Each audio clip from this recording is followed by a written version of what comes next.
Isaiah 61, I want to allow the Lord to explode your minds and then explode your hearts.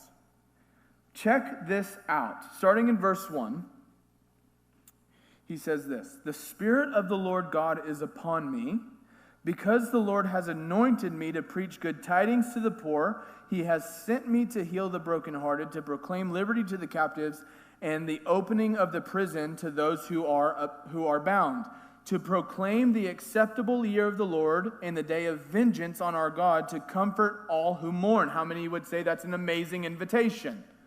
Verse 3, to console those who mourn in Zion, to give them beauty for ashes, the oil of joy for mourning, the garment of praise for the spirit of heaviness. Watch, that they may be called oaks of righteousness, the planting of the Lord, that he may be glorified. Listen, when you get the oil of joy, you become an oak of righteousness. You say, well, how do I live righteous? You need the oil of joy because it makes you an oak of righteousness, one of the strongest trees. And through that, all of that promise to proclaim the year of the Lord, vengeance for our God, to comfort the mourning, beauty for ashes, praise, all that stuff is given to those who are sloshed with the oil of joy and become oaks of righteousness. Because you have loved righteousness and hated wickedness, I will slosh upon you the oil of joy, and you will become oaks of righteousness, not to be moved.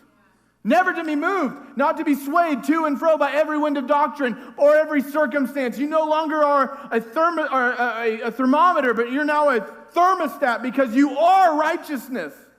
You are the glory of the Lord shining through you. Jesus Christ, as if looking in a mirror, an oak of righteousness. How? Because you have loved him and he has given you his joy, which is your strength. Now watch this. This blew me away today. I was going to stop on verse 3, and he said, no, you need to go one more. You need to go one more. Verse 4, "And they shall rebuild the old ruins. They shall rise up the former desolations. They shall repair ruined cities, the desolation of many generations." That word has been stirring through our apostles' mouth for the last year. That this house, specifically verse 4, that the house of the broken would rebuild the cities. How? We have got to return to the source of our joy so that we can have the strength to sustain. We've got to stop running from him and start pressing into him and all that he brings to the table. I'm telling you, God is way bigger and he's way craftier than you think.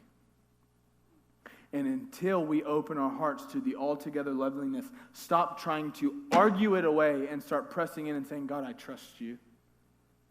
I press into you. Until we say, God, I give you all of me. I give you everything. I'm conquered. Have your way. Have your way. We're going to continue to bounce like this because we're not rooted and grounded in righteousness that is found in him and him alone.